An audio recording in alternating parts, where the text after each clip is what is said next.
My name is Isabella Hanson, and I'm 32 years old. I am a director at Powell Corporation. I've poured my passion into my work, steadily climbing the career ladder. As I traced the rim of my coffee cup, I gazed out at the Manhattan skyline through the large glass window, a view that was the result of 10 years of dedicated work. To others, my life might seem like a picture of success. However, behind my success were sacrifices I've made since childhood. I am the eldest of 3 sisters, with Jocelyn 2 years and Lindsay 6 years younger. Both of my parents worked, always busy with their jobs and managing household chores. It was just after Lindsay was born when my mother said, "Isabella, can you watch Lindsay for a bit?" "I'll be right back." That a bit turned into 3 hours, and I continued to soothe the crying Lindsay. When my mother returned, she said, "You're such a lifesaver, Isabella. Not many could do what you do." That was the beginning. Soon after, for every small errand like shopping or dining with friends, my mother started leaving my sisters with me. While my friends played outside after school, I was at home taking care of 4-year-old Jocelyn and baby Lindsay. One summer day when I was 12 years old, my parents called to say they would be late from work. With nothing in the fridge, I opened a cookbook and decided to make pasta sauce from scratch. I stood in the kitchen, clumsily chopping tomatoes, crushing garlic, and dicing leftover vegetables. Considering it was my first time cooking, I thought it turned out pretty well. My parents were delighted and said, "Isabella, we'll count on you for dinner from now on." From that day, preparing weekday dinners became my special job, and I started making dinner before doing homework. As I turned down more invitations to play, "Isabella is busy" became synonymous with me. By the time I was 16 years old, I was managing most of the household chores. Mornings involved waking up my sisters, preparing breakfast, and then off to school. Evenings were for shopping and dinner prep. Weekends meant laundry and cleaning. One day, I expressed my desire to audition for the school play. My mother looked puzzled and said, "But the house can't function without you." My father added, "Isabella is so responsible, she would prioritize family over anything else." That night, I quietly cried in my room.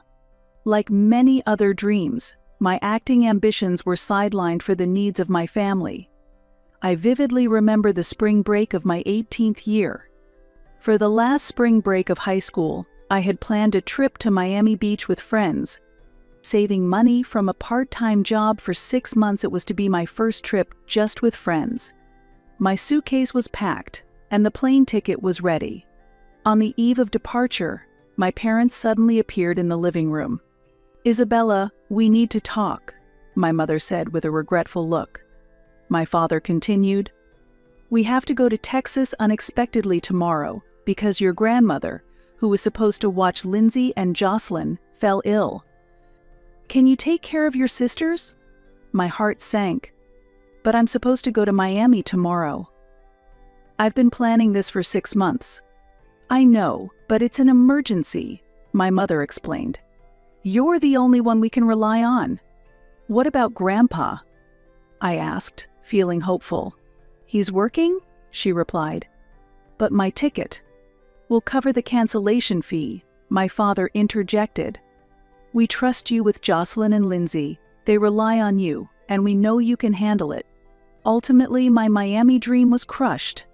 As I received fun photos and videos from my friends, I spent the weekend looking after 16-year-old Jocelyn and 12-year-old Lindsay. And the weekend my parents were supposed to be away ultimately extended to a whole week. Later, I learned that my parents were actually at a couples retreat. "Sometimes, we need time for ourselves," my mother said when I confronted her with the truth. It was a time built on my sacrifices. In college, I managed to get scholarships and continued working part-time to cover some of my tuition fees. However, the situation changed when I learned that Jocelyn had been accepted into a prestigious private university. "Isabella, fantastic news," my mother excitedly announced over the phone. "Jocelyn got into Princeton." "Congratulations," I sincerely responded. Jocelyn was always studious. But there's one problem, my mother continued. The tuition, and with Lindsay coming up, it's a bit tough for us alone. I immediately understood. Mom, I don't have that kind of money. But you're receiving a scholarship, right? Plus, you work part-time. That's for my tuition. Jocelyn should work part-time too. Isabella, Princeton is an opportunity for Jocelyn. Unfortunately, she didn't receive a scholarship, and she wants to focus on her studies. My father joined the conversation. Shouldn't we help each other as a family? In the end, I took on an additional part-time job. I worked at a campus cafe in the morning and as a waitress at a bar at night. Between classes and work, I was constantly running around, working from morning till night on weekends. I had no social life, and I was always short on sleep. This went on for 2 years. Part of my income went towards Jocelyn's tuition, and the rest covered my own tuition and living expenses. On the day of my college graduation, I felt a mix of emotions. My college years were a struggle, getting through with sleep deprivation and juggling 2 jobs. Only my father attended the graduation ceremony. My mother was with Jocelyn at a university event, and Lindsay was busy with her final exams. Sorry, Isabella. But you'll be fine, right? You're always so independent, my father said. I started my career at Powell Corporation as an analyst. Among the 30 new hires, I worked the longest hours. I was the first to arrive in the morning and the last to leave at night. This work ethic caught my boss's attention, and I was promoted to lead analyst after 2 years. 5 years later, I became a manager, and now I lead a team of 15 as a director. Whenever there was a major family event, I was called upon. When Jocelyn married Scott at 23 years old, I managed all aspects of the wedding from its planning to execution. Isabella, you're so organized, my mother said. 2 weeks before the wedding, I was buried in a major project deadline. I worked late into the night every day and gave up weekends to prepare for the wedding. On the day of the ceremony, I served as the maid of honor while solving every issue from catering mishaps to guest problems. Lindsay married her college boyfriend Brian when she was 22 years old. He was a young lawyer, and they soon bought a suburban house. I also ran around behind the scenes at their wedding. A year after their marriage, Lindsay announced her pregnancy. When Alex was born, I visited their house every weekend to help with household chores and childcare. Isabella, we don't know what we would do without you, she said, but she never mentioned how this impacted my own social life and rest. Jocelyn's marriage became complicated. After the birth of their second child, her relationship with Scott worsened, and they got divorced when she was 28 years old. Scott was never home due to his long work hours, and I was left to handle the childcare alone. Jocelyn explained tearfully. After the divorce, Jocelyn, who had been a stay-at-home mom, faced financial difficulties. She moved back in with our parents, but it was a significant financial strain on them. I helped with the household expenses every month. It's only temporary. I'll get back on my feet soon, Jocelyn assured me, but that temporary situation has lasted over 2 years now. Lindsay's family life seemed successful on the surface. However, she and Brian, both working full-time, often relied on me to care for their 2 children on weekends. The kids called me Auntie Isabella and were fond of me. "You're so good with kids," was the excuse that took away my free weekends. Yet my family never seemed to sacrifice anything for me. Last year on my birthday, I sat alone in my apartment. My phone didn't ring once. My mother was at a party with friends, Jocelyn was on a date with her new boyfriend, and Lindsay was on a weekend trip with her husband. "Happy birthday, Isabella." I toasted to myself and poured a glass of wine. The next day, I received a belated text from my mother. "Happy birthday, Isabella. Sorry I couldn't get in touch, we were busy. By the way, can you look after Alex and Christina next week? Lindsay and Brian need a little break. This is how I never had the time or energy to develop a romantic relationship. I did date a few men, but many relationships ended with, "I have to take care of my sister's kids this weekend. It's my niece's birthday party." Or, "There's a family emergency." Isabella? My train of thought was interrupted, and I turned to see my assistant Tiffany standing at the door. "It's a call from Lindsay. Will you take it?" I nodded while organizing a pile of documents. "Thanks, I'll take it." "Isabella, how are you?" Lindsay's voice came through the speaker. "Do you have a moment?" "Of course," I replied, pushing aside a report. "What's up?" I was only half listening, still reviewing the quarterly figures. "Mom's turning 60 years old in 2 months. It's her birthday. Remember?" Lindsay said excitedly. "And Mom is retiring from her job, right? I want to plan a special trip to commemorate it." We all want to chip in for it, but Jocelyn doesn't have the means. I also have educational expenses and a home mortgage, so I can only contribute a little. That caught my attention. "How much are we talking about?" I almost spit out my coffee when Lindsay replied. The amount was equivalent to 3 months of my salary. "I know it's a lot." Lindsay quickly added, "But it's for Mom." "That's fine." I hesitated for a moment, but then stopped myself from thinking too much, as usual. "I'll send the money right now?" I said this as I opened my bank app. "Thank you." Lindsay's voice was filled with relief. "Oh, and one more thing. I need you to take a week off work for the celebration. It's a special plan. I'll keep the destination a surprise until the day we leave. Jocelyn and I have everything arranged. And make sure you don't schedule any work during that time." I got it. After that conversation, weeks flew by with meetings and deadlines. I occasionally wondered what my sisters were planning with that money, but whenever I asked, I only got vague responses.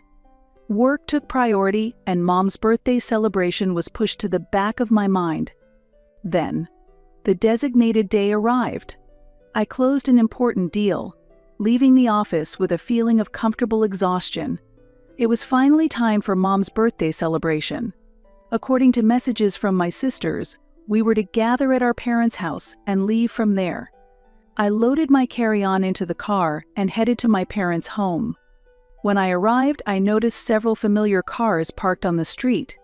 I pressed the doorbell lightly, expecting my dad to open the door as usual, but instead, Jocelyn's 5-year-old son Matt appeared. "Auntie Isabella," he exclaimed joyfully. "Hello, Matt." I smiled, though I was a bit confused. "Where's Mom?" "Everyone went out," he answered nonchalantly. I entered the house and made my way to the living room, where I found 3 kids scattered about.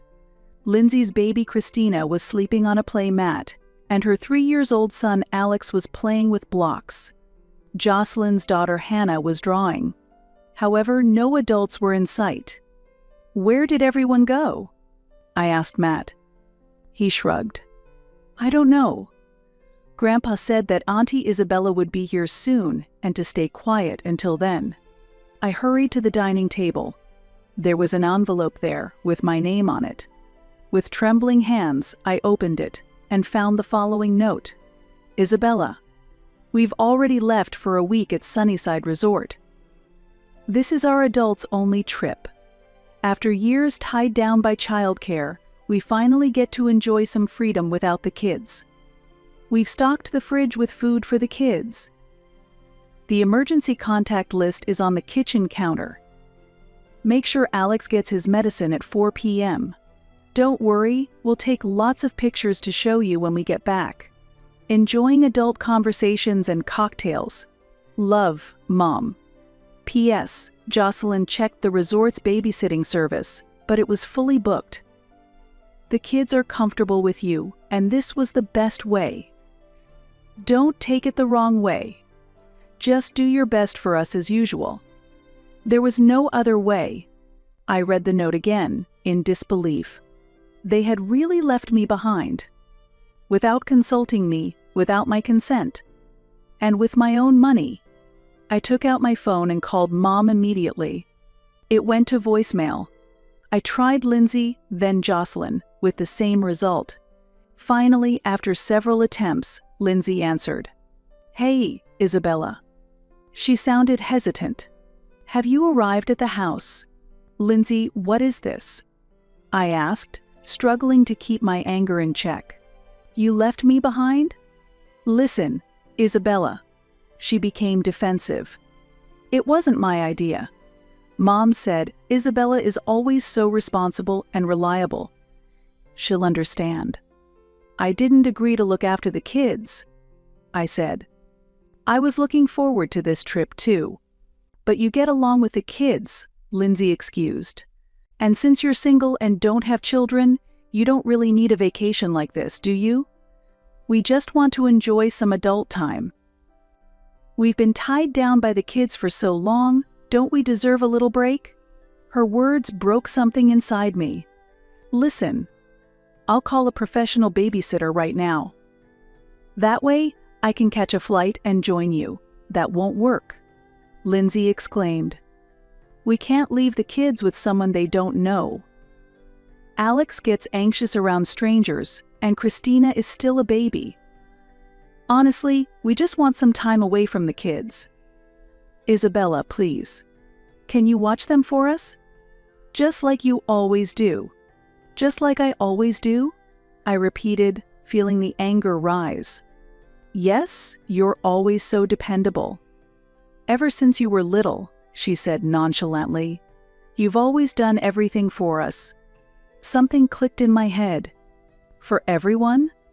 I said in a low voice. "Yes, always for everyone. But Lindsay, this time it's different." "I won't do it." "What do you mean?" Panic tinged Lindsay's voice. "I'm calling a professional," I stated firmly, "for the children's safety." "Professional?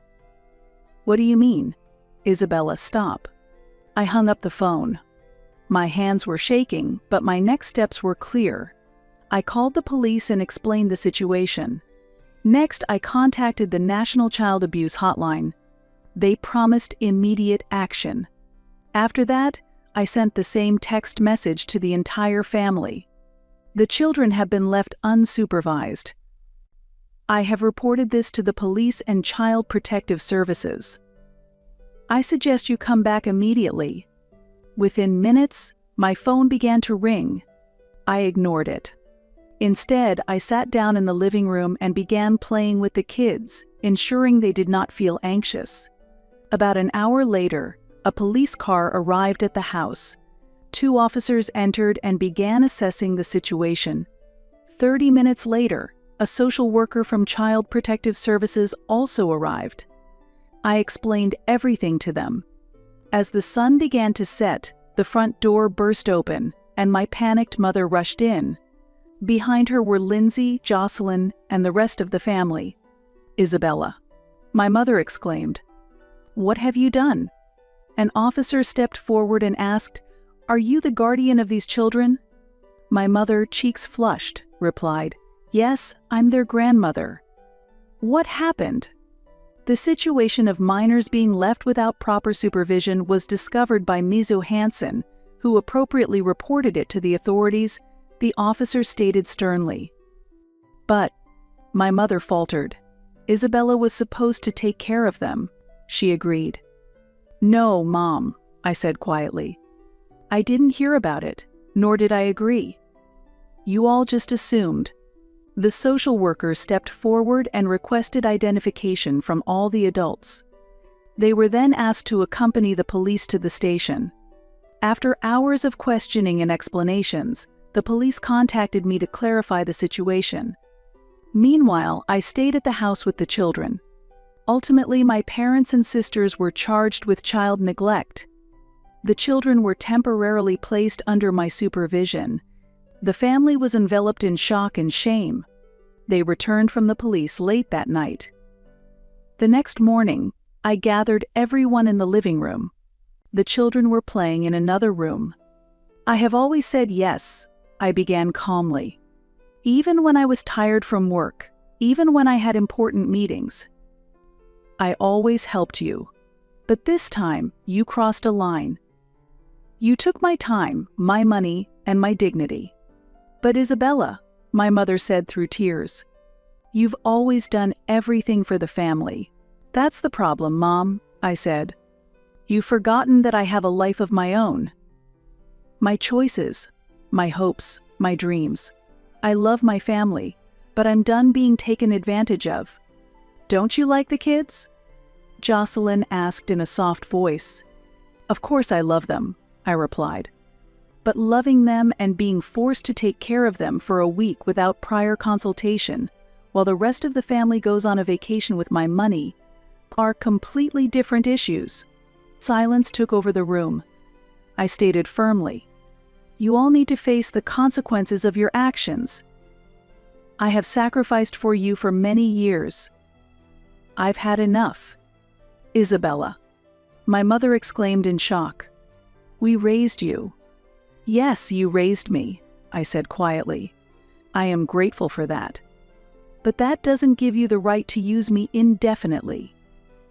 From childhood, I was the one who looked after Lindsay and Jocelyn when we got home from school. While they played with friends, I was the one preparing dinner and helping with homework. That's because you were the eldest, my father excused. No, I shook my head. It's because you took advantage of me. You knew I was responsible and wouldn't say no. But that doesn't mean we're not family, Jocelyn exclaimed. Family?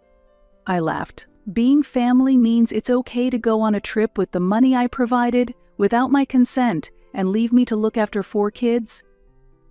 Is it okay to take for granted all the sacrifices I've made for the family?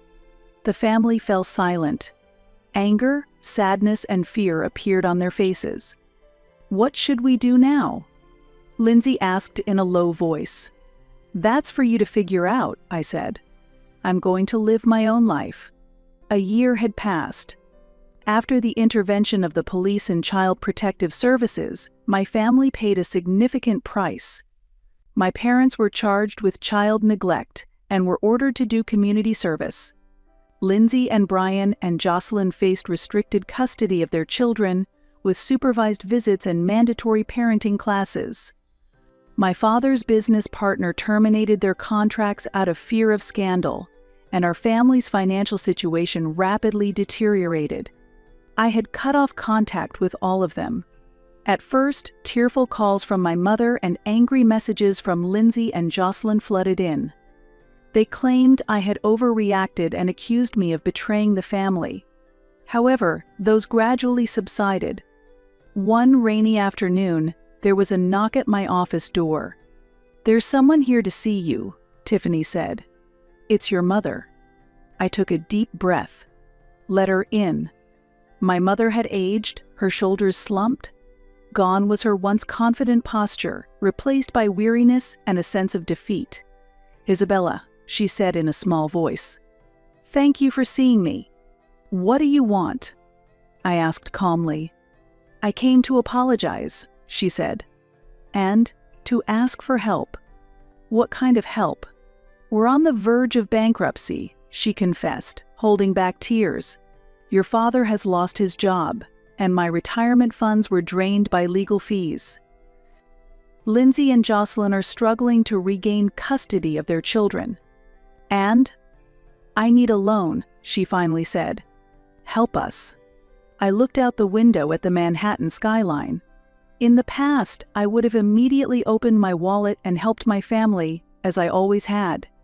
Mom, I said slowly, I drew a clear boundary a year ago. You took advantage of me and took my kindness for granted. You never considered my feelings or my life. But you're our daughter. My mother raised her voice. Isn't family supposed to help each other? True family respects and supports each other, I quietly replied.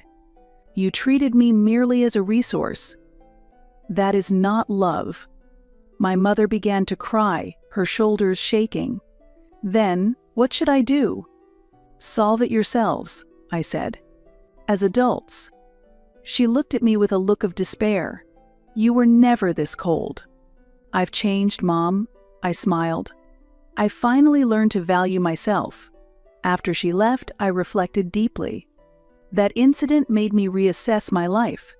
Work remained important, but I also built new friendships and began to cherish my own time. I started volunteering, truly reaching out to those in need. Sometimes I think about my family. I wonder how they are doing, especially the children. But the realization from that night remains unchanged. Saying no can be the most powerful form of self-affirmation. Protecting my boundaries is the deepest form of self-love. My desk is piled with documents for a new project. This weekend, I have a trip to Europe planned with friends. I no longer need to adjust my life to someone else's schedule. I am living at my own pace. And now, this freedom is what I value most.